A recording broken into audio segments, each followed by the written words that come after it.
আসসালামু আলাইকুম এভরিওয়ান। এটা বেশ কিছুদিন আগের একটা ভিডিও, যখন আমি আমার গ্রামের বাড়িতে ছিলাম। তো হুট করে আমরা সকলে মিলে প্ল্যান করি যে আমরা বারবিকিউ করব। সো যেই ভাবা সেই কাজ, তার জন্য সকল প্রকারের প্রিপারেশন নিয়ে নিয়েছিলাম আমরা আগে থেকেই। অ্যান্ড আমার সত্যি বলতে ইচ্ছা ছিল না, বাট কাজিনরা মিলে এমনভাবে বলছিল যে ছোট ছোট কাজিনদের আর নাই করতে পারলাম না। সো এখানে মুরগিগুলোকে বেশ ২-৩ ঘন্টা যাবৎ ম্যারিনেট করে রেখে দিয়েছিলাম। তো সবচেয়ে বেশি কষ্ট হয়েছিল আমাদের কয়লাটা জ্বালাইতে। কোনো মতে এখানে আগুন ধরছিল না।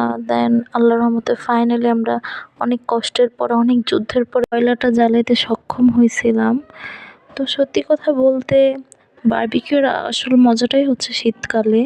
তো যেদিন আমরা এই প্ল্যানটা করছিলাম সেদিন প্রচুর বেশি ঠান্ডা ছিল। হুট করে এত ঠান্ডাটা বেড়ে গিয়েছিল।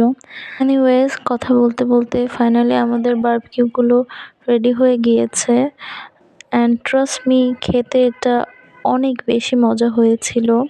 প্রত্যেকেই খেয়ে ভীষণ প্রশংসা করেছিল। আমি আবার লাস্টে বারবিকিউর জন্য একটা গ্রেভি রেডি করেছিলাম। তো আই থিঙ্ক ওটার ক্লিপটা কাট হয়ে গেছে। তো এই ছিল আমার বারবিকিউর ফাইনাল লুক। কেমন হয়েছে সবাই জানাবেন। যদিও সবাইকে খাওয়াইতে পারতেছি না, বাট তারপরেও কেমন হয়েছে দেখতে অবশ্যই কমেন্ট করবেন। তো আজকের জন্য এই পর্যন্ত। আল্লাহ হাফেজ।